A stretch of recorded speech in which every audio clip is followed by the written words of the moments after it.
Alright, what's up everybody? Back with another edition of Everyday Hoops. Hope you guys are having a good one. Today we're going to be talking about last night's Game 1 between the Nuggets and the Heat, the first game of the NBA Finals. Very solid, interesting game. Thank you guys for the views on the videos and the shorts recently. I really appreciate it. If you like the content around here, consider subscribing, turn on notifications, also like that. I'd really appreciate it. We upset a lot. Looking at the analytics, about a little bit less than 1% of you that actually watch or subscribe. So, hit the subscribe. I'd really appreciate it a lot.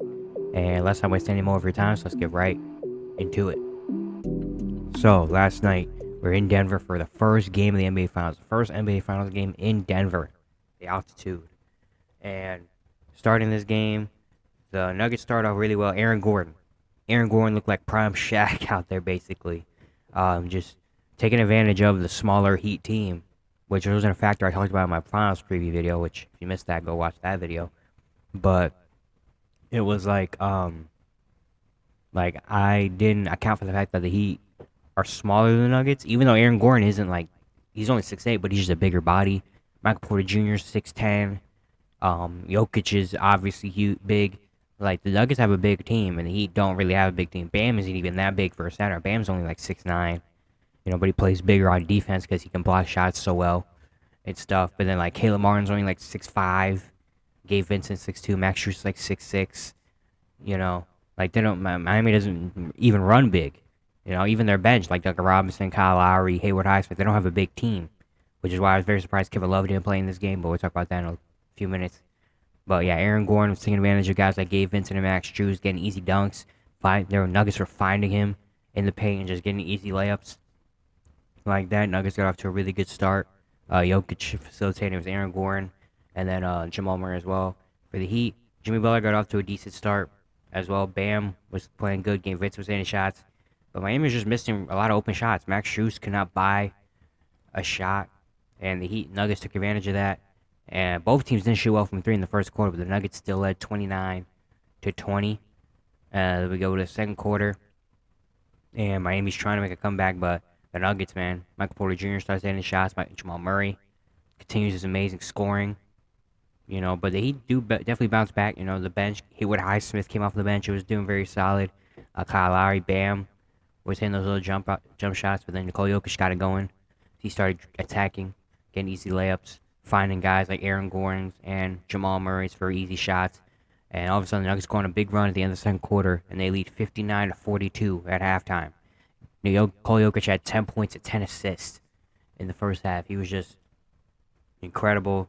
We go to the third, and it's basically kind of the same thing. The Heat are trying to make a comeback. Sometimes they make it like a 10-point game, but then the Nuggets would just fight back. Murray would hit a big shot, or MPJ, or Nikola Jokic hit a jumper, and the Nuggets led by 21 going into the third quarter. They outscored Miami 25-21 in the third. Not a very high-scoring game in this one. We go to the fourth, and Miami make it a game, though. Miami definitely does come back. Gabe Vincent starts hitting a couple shots. Kyle Lowry hits a couple three-pointers. The zone for Miami was kind of messed with the Nuggets. Nuggets were just kind of standing around, not moving as much. Didn't really know what much to do.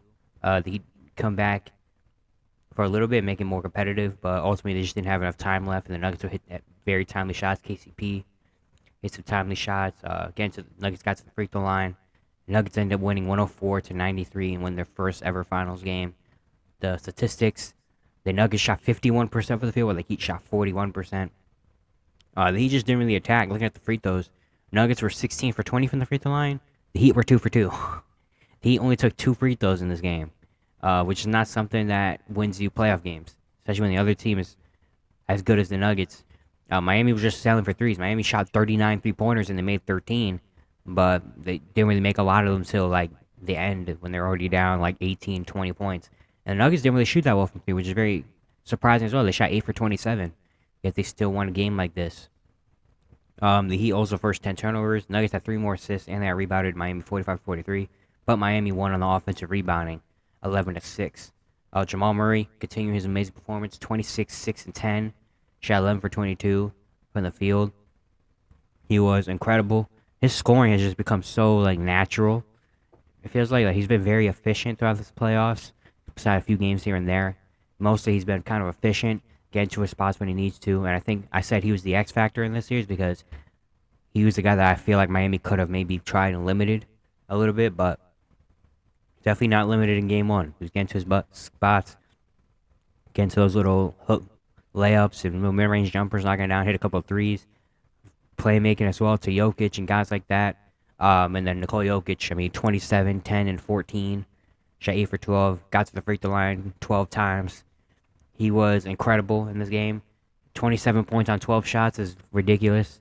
It didn't even look like he was really trying to go get buckets, but it just kind of happened. And then 14 assists is the most ever in a finals debut. He was just finding everybody, doing regular Jokic things, honestly. Just being Jokic. And yeah, he was amazing. Aaron Gordon at 16 and 6. He was great early in this game, kind of slowed down throughout the game because the Miami Heat put Jimmy Butler on him because Gabe Vincent and Max Strus were not working out. But Aaron Gordon, I love that he attacked the paint and saw the smaller mismatch, and the Nuggets were willing to give him the ball and let him, work down low and get easy layups and stuff. I think that's a really good wrinkle to have. But Miami did cover up by putting Jimmy on Aaron Gordon, but I don't know how long that's going to last. Maybe. And then Michael Porter Jr. had 14 and 13. He only shot 5 for 16, 2 for 11 from 3, but he was doing a lot of other things like cutting, dunking, defensively. Michael Porter Jr. defensively has been very solid. He's usually a guy that defense, he just kind of, people just kind of walk by him. He doesn't really care about defense. But that's his entire playoff run, he's been decent. He hasn't been great, but he's been solid. He's been better than we usually see. He had a couple blocks in this game early in the first quarter. Yeah, I like what I see from him. And then Bruce Brown, 10 points, hit a couple threes off the bench, just doing Bruce Brown things. The Nuggets, just doing regular things, without hitting the three ball as well, too. Like, KCP only hit 1 3. Michael Porter Jr. was 2 for 11. Murray was 2 for 7. Jeff Green didn't hit a 3. Like, they weren't really passing around shooting the lights out. But they were just playing really efficient ball, getting to the rim, getting easy looks, moving the ball around. The assists were amazing. And just really cruised to this win. They didn't look like they broke a sweat at all. For Miami, Bam had a really good game. 26, 13, and 5 on 13 for 25 shooting. He was very aggressive, getting his own shot, attacking Jokic. He was really the only one attacking Jokic. Gabe Vincent had 19 points, shot 7 for 14, 5 for 10 for 3. He was very solid as well. Haywood Highsmith even had 18 off the bench, hit a couple threes. But Jimmy had 13, 7 and 7. He was great early, but then as the game went on, he kind of stopped attacking. He was 6 for 14 from the field. Kyle Lowry had 11 off the bench. He didn't really show up to the fourth quarter. But then, yeah, Miami just weren't really attacking the paint. They had a lot of easy chances, and they have a guy like Jokic down there that's not really a rim protector. So I'm very surprised Miami didn't take advantage of that and didn't attack the rim. I know I said my X factors were Bam and were three-point shooting. Miami's going to knock down the threes, but also Miami could get to the basket and get to the free throw line because, again, Jokic isn't a dude that's going to really stop you in the paint, But Miami didn't really attack. And then the shooters were just Caleb Martin, after having an insane Eastern Conference Finals series, he had one shot in this game. 1 for 7, 1 for 2 for 3. He had 3 points. He had the same amount of points as fouls. Max Strus couldn't find anything. Max Strus was 0 for 10, 0 for 9 from 3. Didn't score. He had 5 rebounds, 3 assists. Didn't score in this game, which is really tough because he had a lot of easy looks. He was honestly the only one. The Nuggets were doing pretty solid on covering up the 3. Max Strus was the only guy really open for 3s a lot of the time. He just couldn't buy one. And then Duncan Robinson as well only hit 1 shot. He was 1 for 5 from 3. So when 3 of your key guys that help you get to this far, that were hitting 3s, weren't really hitting 3 shots, it's very tough. Good thing Gabe Vincent hit some shots though, and Bam might have got some confidence back on offense. So that's really good. But Miami just needs to start attacking the rim more. 3s are great, but if you can get easy layups and easy shots like that, especially against this Nuggets team, that's a team that doesn't go on like droughts that much, that you can't really take advantage of that much. Like, you need everything you can really get. So Miami's got to start attacking the rim. Of course, they definitely need their shooters. Caleb Martin and Max Strus can't go 1 for 17 combined again. Definitely need to start hitting some shots. And yeah, they just need to do that. Honestly, I'm surprised with the game plan. They're really doubling Jokic and getting a lot of easy plays. Honestly, if I'm Miami, I would have thought that maybe they would have not cared about Jokic. I think the game plan for the Nuggets against them should be let Jokic do his thing and stop everyone else. Because we've seen it time and time again. When Jokic has his big scoring games, usually they don't end up winning. Or they end up being close games because Jokic isn't a type of dude that wants to go out and drop 45, 50 points. He only has to do that when he literally has to. No one else is doing anything. He has to score. But Jokic is very fine with having 25, 23, even like 19, 18 points. But that also means he has like maybe 13, 14 assists because that means now you got to worry about Jamal Murray going to get 30 and getting his bucket. That means you got to worry about Michael Porter Jr. on the wing and corner hitting threes. You got to worry about KCP hitting threes. You got to worry about Aaron Gordon cutting and getting dunks. You got to worry about Bruce Brown. Like when Jokic isn't scoring and they're doubling him and he's finding everybody, that makes the Nuggets the Nuggets. That makes them an unstoppable team because that's when everybody else has confidence. Jamal Murray's like, oh, I can go get a bucket. Michael Porter Jr. and KCP are like, oh, I can hit these threes. They're gonna give me to him. Aaron Gordon's like, oh, I can dunk on anybody. Bruce Brown's like, oh, I can hit these. Jeff Green is like everybody after that is just like confident enough to be like, all right, you're doubling him. All right, let's go. So yeah, Miami. I think some adjustments. Yeah, they definitely have to. I think Kevin Love needs some minutes in this series. I think they just need a bigger body. You know, Nikola Jokic and Aaron Gordon really just kind of bullying Miami down low in the paint, getting rebounds and scoring easy layups inside. Kevin Love, of course, is older. I'm not saying Kevin Love's the answer, but I think just Kevin Love just to get a bigger body. Cody Zeller is not it.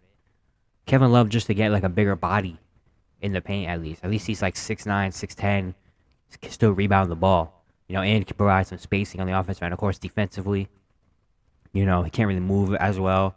And if he's not hitting shots, he's not really doing much else. But, I mean, at least he's a bigger guy than like Duncan Robinson and Haywood Highsmith um, that you could throw in. And maybe, you know, he can soak up a few minutes here and there guarding guys like Aaron Gordon and stuff like that. Yeah, that's it for today. Hope you guys enjoyed. That was game one. Once again, if you like the content, you know, consider subscribing, you know, like, turn notifications, stuff like that. I'd really appreciate it. Really upset a lot. And I'll see you guys tomorrow.